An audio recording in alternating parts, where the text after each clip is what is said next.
Live cities की night bulletin दिन भर बिहार में आपका स्वागत है। मैं गरिमा भारती।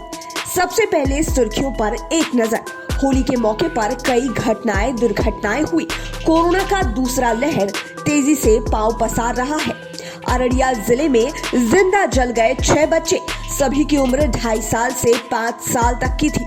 48 घंटे में अगलगी की हुई 3 घटनाओं में 12 बच्चों की हो गई मौत।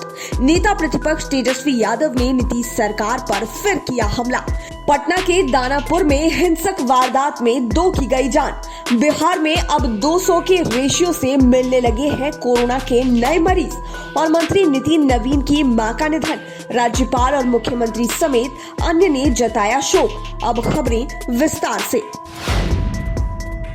होली की खुमारी में जब लोग डूबे थे, तब आज अररिया जिले में दर्दनाक हादसा हो गया। भट्टा पकाते समय उड़ी चिंगारी से एक घर में आग लग गई। देखते ही देखते आग भयावह हो गई। इसमें भाई बहन समेत 6 बच्चे जिंदा जल गए। घटना पलासी प्रखंड के कबैया गांव में हुई।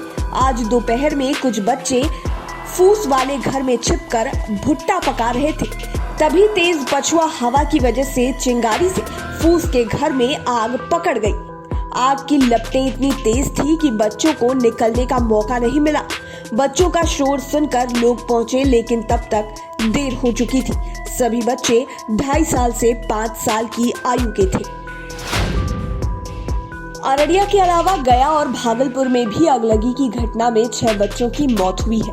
होलिका दहन की रात में बोधगया में 3 बच्चों की मौत हो गई थी।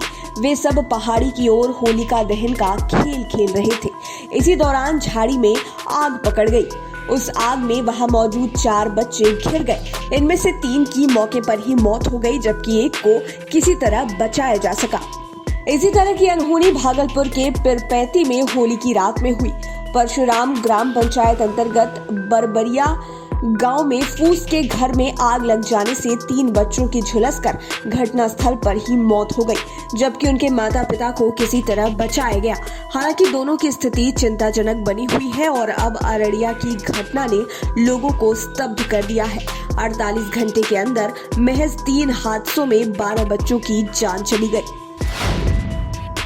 होली खत्म हो गई है, लोगों पर अभी भी खुमारी चढ़ी हुई है। शहर के मैक्सिमम दुकानें बंद हैं, इक्के दुक्के दुकानें ही खुली हुई हैं, लेकिन सियासत तेज है।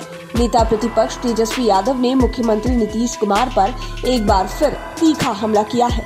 मंगलवार को ट्वीट कर उन्होंने रोजगार और सीएजी रिपोर्ट को लेकर मुख्यमंत्री नीतीश कुमार को निशाने पर लिया। उन्होंने कहा कि बिहार में शिक्षण के 56% और गैर शिक्षण के 70% पद खाली है। योजना मद का आधा हिस्सा खर्च होता है, बाकी भ्रष्टाचार की भेंट चढ़ता है। विभागों के पास कोई लेखा जोखा ही नहीं है कि कौन सी राशि किस मद में खर्च की गई। भारी लूट और भ्रष्टाचार का बोलबाला है। राजधानी पटना से सटे दानापुर में होली की देर रात 2 पक्षों में मारपीट और गोलीबारी हुई। इसमें 2 युवकों की मौत हो गई है, जबकि 2 लोग घायल हुए हैं। घटना शाहपुर थाना के मठियापुर गांव की है। मृतकों की पहचान सिवान निवासी राजकुमार यादव और मठियापुर निवासी मनीष कुमार के रूप में हुई है। इसी घटना में मठियापुर निवासी सुजीत कुमार और मुन्ना कुमार घायल हो गए हैं। तनाव को देखते हुए पुलिस गांव में कैंप कर रही है।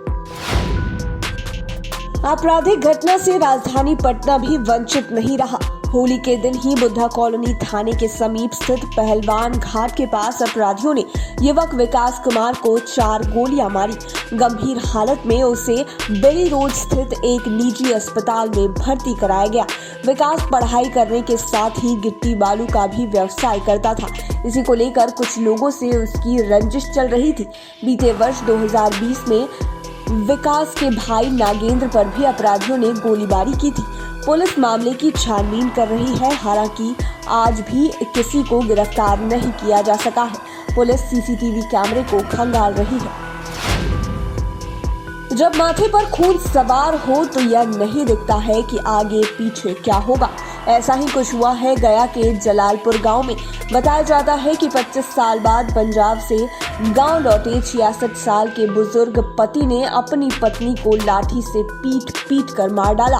पत्नी की कोई गलती नहीं थी, किसी बात पर दोनों में विवाद हुआ। इसके बाद बुजुर्ग उमेश विश्वकर्मा ने पत्नी सियामणि देवी को मार डाला। बेटी के बयान पर प्राथमिकी दर्ज कर आरोपी पिता को पुलिस ने गिरफ्तार कर लिया है।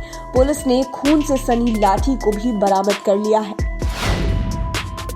बिहार के अन्य जिलों की तरह मुजफ्फरपुर में भी क्राइम नहीं थम रहा है।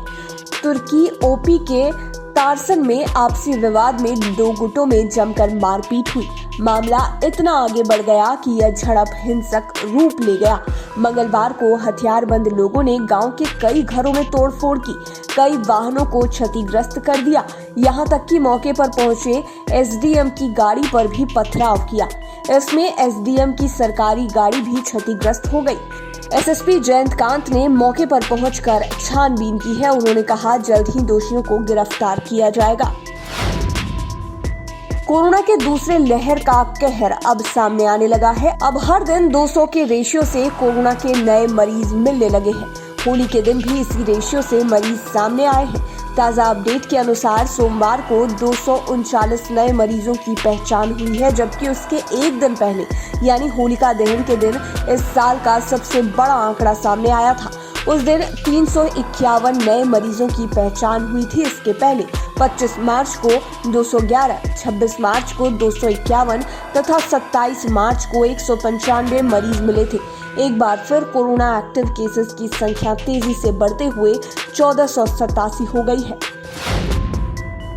बिहार के पथ निर्माण मंत्री नितिन नवीन की मां मीरा सिन्हा का आज अहले सुबह निधन हो गया।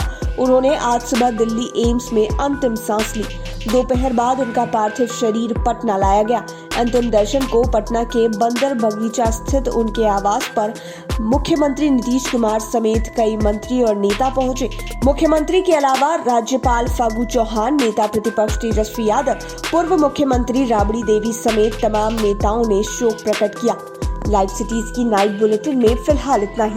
खबरों की दुनिया में बने रहने के लिए हमारे चैनल को सब्सक्राइब करें। लेटेस्ट अपडेट्स के लिए फेसबुक पेज को लाइक करें। साथ ही साथ आप हमें ट्विटर पर भी फॉलो कर सकते हैं। धन्यवाद।